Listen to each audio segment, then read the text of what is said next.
తమ్ముడు మోతీలాల్ నాయక్ 7 రోజుల నుంచి ఆమరణ నిరాహార దీక్ష చేస్తూ ఉంటే ఈ రాష్ట్ర ప్రభుత్వానికి కనీసం చీమగుట్టినట్టు కూడా లేకపోవడం చాలా దురదృష్టకరం. మోతీలాల్ నాయక్ను ఈరోజు దీక్ష విరమించాలని బీఆర్ఎస్ పార్టీ పక్షాన మేమందరం కూడా ఆయనను కోరే ప్రయత్నం చేశాం. కానీ మోతీలాల్ నాయక్ మాత్రం ఇది నా ఒక్కడి పోరాటం కాదు, తెలంగాణ రాష్ట్రంలో లక్షలాది మంది నిరుద్యోగుల పక్షాన నేను పోరాటం చేస్తూ ఉన్నాను, ఈ ప్రభుత్వం నిర్ణయం తీసుకునేదాకా కూడా దీక్ష విరమించను అని చెప్పి మోతీలాల్ నాయక్ గారు గట్టిగా చెప్పడం జరిగింది. కానీ మేము ఆయనను పదే పదే కన్విన్స్ చేసే ప్రయత్నం చేశాం.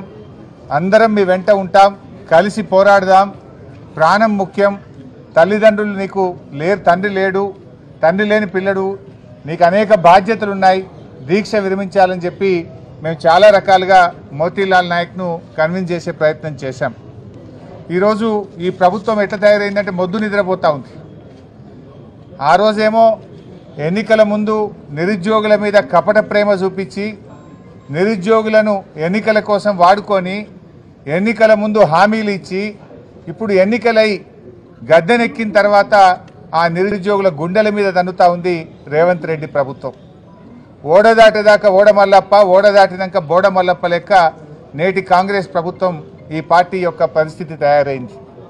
ఆనాడు నిరుద్యోగుల కోసం మరి ప్రొఫెసర్ కోదండరామ్ గారు కానీ, అదేవిధంగా రియాజ్ కానీ, బల్మూరి వెంకట్ కానీ, మురళీ గారు కానీ, రేవంత్ రెడ్డి గారు, బట్టి విక్రమార్క గారు, వీళ్ళందరూ అశోక్ నగర్లో కోచింగ్ సెంటర్ల చుట్టూ తిరిగారు, బస్సు యాత్రలు చేపించారు. రాహుల్ గాంధీ గారిని కూడా అశోక్ నగర్కి తెచ్చి మాటలు ఇప్పించారు, ప్రామిస్ చేపించారు నిరుద్యోగులకు. మరి ఏమైపోయింది? ఇలా మీకు మాత్రం ఉద్యోగాలు వచ్చినాయి, నిరుద్యోగులకు ఉద్యోగాలు రాలేదు. రేవంత్ రెడ్డికి ఉద్యోగం వచ్చింది, కోదండరామ్ గారికి ఉద్యోగం వస్తూ ఉన్నది, రియాజ్ గారికి ఉద్యోగం వచ్చింది, వెంకట్కు ఉద్యోగం వచ్చింది, మీకు ఉద్యోగాలు వచ్చినాయి, మల్లన్న గారికి వచ్చింది. కానీ నిరుద్యోగ యువతకు మాత్రం ఉద్యోగాలు రాలేదు. ఎందుకు మీ గొంతులు మూగబోయినాయి అని నేను అడుగుతా ఉన్నా. మన రాహుల్ గాంధీ గారు ఆ రోజు మీరు అశోక్ నగర్కి వచ్చి నిరుద్యోగ యువతకు మాట ఇచ్చారు, మేము 1,00,000 ఉద్యోగాలు 2 లక్షల ఉద్యోగాలు ఏడాదిలోగా నియామకాల ప్రక్రియ పూర్తి చేస్తామన్నారు. 7 నెలలు అయింది, ఇప్పటి వరకు జాబ్ నోటిఫికేషన్ రాలేదు.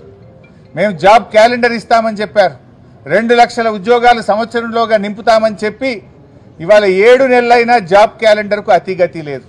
రాహుల్ గాంధీ గారికి మా నిరుద్యోగుల బాధలు వినబట్టలేవా అని నేను అడుగుతా ఉన్నా. మా నిరుద్యోగులు ఇవాళ ఆమరణ నిరాహార దీక్ష చేస్తూ ఉంటే, పోరాటాలు చేస్తూ ఉంటే ఎందుకు రాహుల్ గాంధీ గారు పట్టించుకోరు? ఇవాళ ట్విట్టర్లో కూడా మా నిరుద్యోగులు రాహుల్ గాంధీకి ట్యాగ్ చేస్తూ మీ రేవంత్ రెడ్డికి చెప్పండి, ఆనాడు నువ్వు ఇచ్చిన మాట నిలబెట్టుకోండి అని చెప్పి రాహుల్ గాంధీకి ట్విట్టర్లో పోస్టులు చేస్తే కూడా మరి ఆయనకు చూడడం లేదా, కనబడడం లేదా, వినబడడం లేదా అని నేను అడుగుతా ఉన్నా. రాహుల్ గాంధీ గారు ఇప్పటికైనా చొరవ చూపి ఆనాడు అశోక్ నగర్లో నిరుద్యోగ యువతకు ఇచ్చిన మాట నిలబెట్టుకోవాలని, రేవంత్ రెడ్డి ప్రభుత్వానికి డైరెక్షన్ ఇచ్చి ఇచ్చిన హామీలన్నీ నిలబెట్టుకోవాలని చెప్పి నేను రాహుల్ గాంధీ గారిని డిమాండ్ చేస్తా ఉన్నా. రేవంత్ రెడ్డి గారు ఆ రోజు రెచ్చగొట్టే ఉపన్యాసాలు ఇచ్చావు, నువ్వు అశోక్ నగర్కి వచ్చి మాట్లాడినావు, పబ్లిక్ మీటింగుల్లో మాట్లాడినావు, నిరుద్యోగ యువతను గ్రామాల్లోకి వెళ్ళి మీరు మాకు ఓట్లు వేయించండి, మేము రాగానే చిటికెట్లో ఒక్క చిటికేసి మీ పని చేపిస్తాను, ఒక్క సంతకంతో మీ పని చేపిస్తాను. ఏమైంది నీ సంతకం? ఏమైంది నీ చిటిక? ఎందుకు నిరుద్యోగుల యొక్క సమస్యలు పరిష్కరించడం లేదు? వాళ్ళు ఏమడుగుతున్నారు? ఏమైనా గొంతెమ్మ కోరికలు అడుగుతున్నారా? ఆనాడు మీరు అశోక్ నగర్కి వచ్చి ఆనాడు ఎన్నికల ప్రచారంలో మీరు ఏ హామీలు ఇచ్చారో ఆ హామీలు అమలు చేయమని అడుగుతున్నారు తప్ప కొత్త కోరికలు కోరడం లేదు, గొంతెమ్మ కోరికలు అసలే కోరడం లేదు. ఆ రోజు మీరే చెప్పారు మీరు జాబ్ క్యాలెండర్ ఇస్తామని.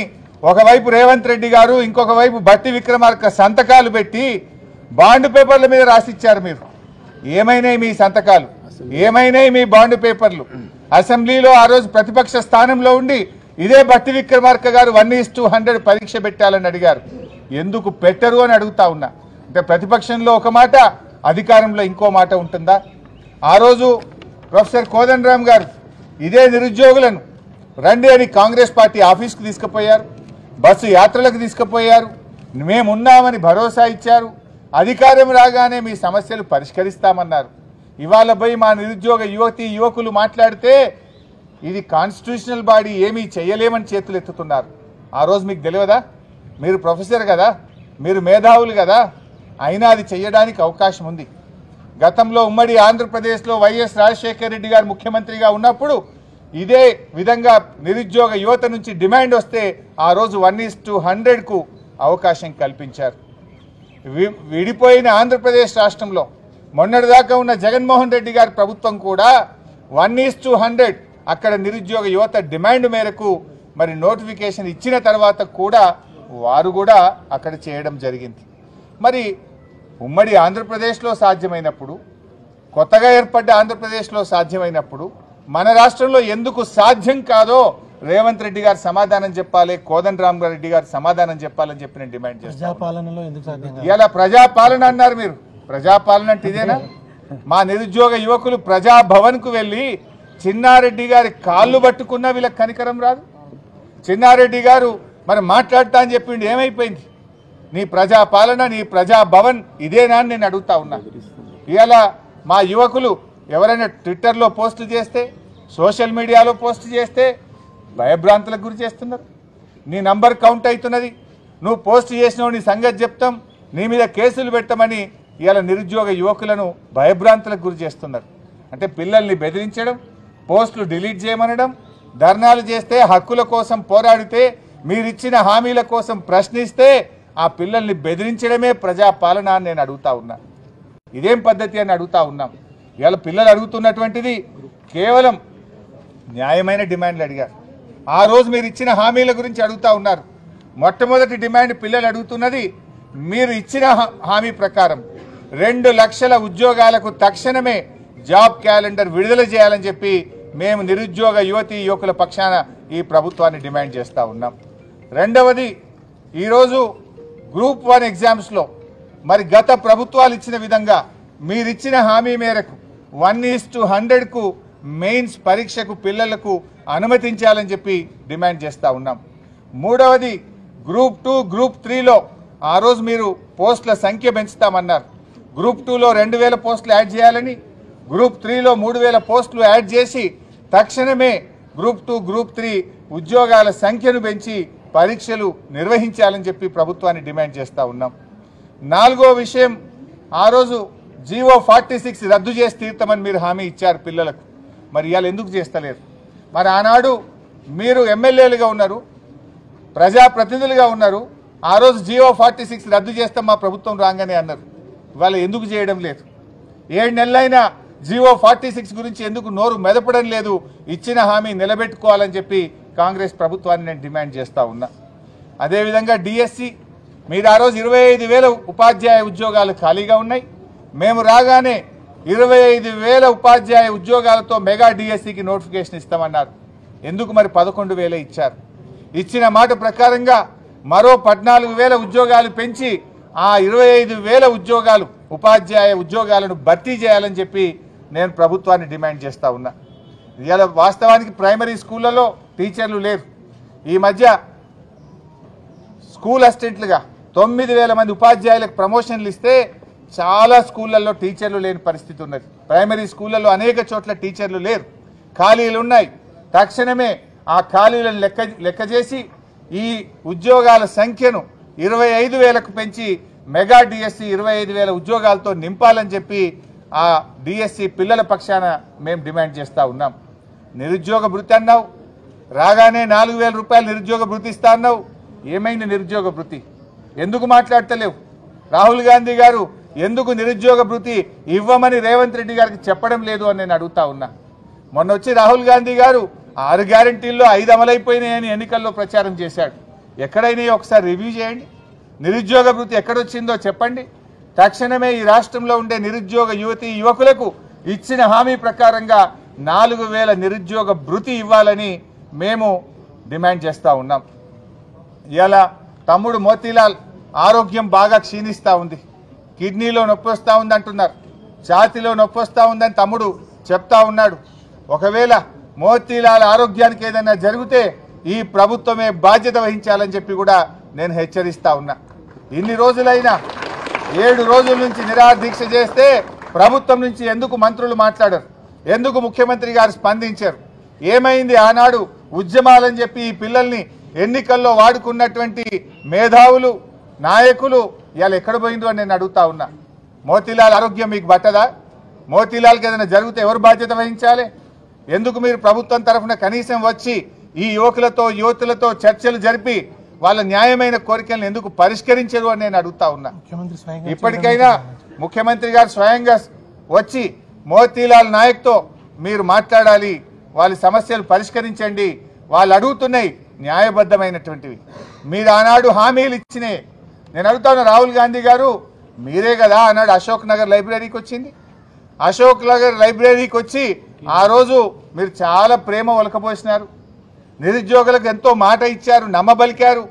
మరి ఆనాడు అశోక్ నగర్ లైబ్రరీకి వచ్చి నిరుద్యోగుల ఓట్లు కావాలని నిరుద్యోగులను ఎన్నికల్లో వాడుకున్న రాహుల్ గాంధీ గారికి ఈరోజు కనీసం ఒక్క మాట రేవంత్ రెడ్డి గారికి చెప్పడానికి సమయం దొరకలేదా?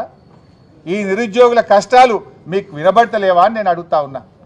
ఆనాడు మాత్రం మీరు తిరుగుతారు, అశోక్ నగర్ లైబ్రరీకి వస్తారు, ఛాయలు తాగుతారు, అశోక్ నగర్లో మన కోచింగ్ సెంటర్ల చుట్టూ తిరుగుతారు, జిల్లాలో లైబ్రరీల చుట్టూ తిరుగుతారు, బస్సులు ఇచ్చి బస్సు యాత్ర చేపించి ఓట్లు డబ్బలేయించుకుంటారు. ఇవాళ గద్దెనెక్కిన తర్వాత గుండెల మీద దంతరా? ఇదేనా మీ నీతి? ఇదేనా మీ ప్రభుత్వ పనితీరు? ప్రజాపాలన అంటే ఇదేనా? పిల్లల్ని బెదిరించడం, ఇచ్చిన హామీలు మర్చిపోవడం, ఎవరైనా ప్రశ్నిస్తే వాళ్ళ మీద అక్రమంగా కేసులు పెట్టడం. ఇవాళ దయచేసి ఇప్పటికైనా ఇవి మానుకోండి, ఇచ్చిన హామీలు నిలబెట్టుకోండి.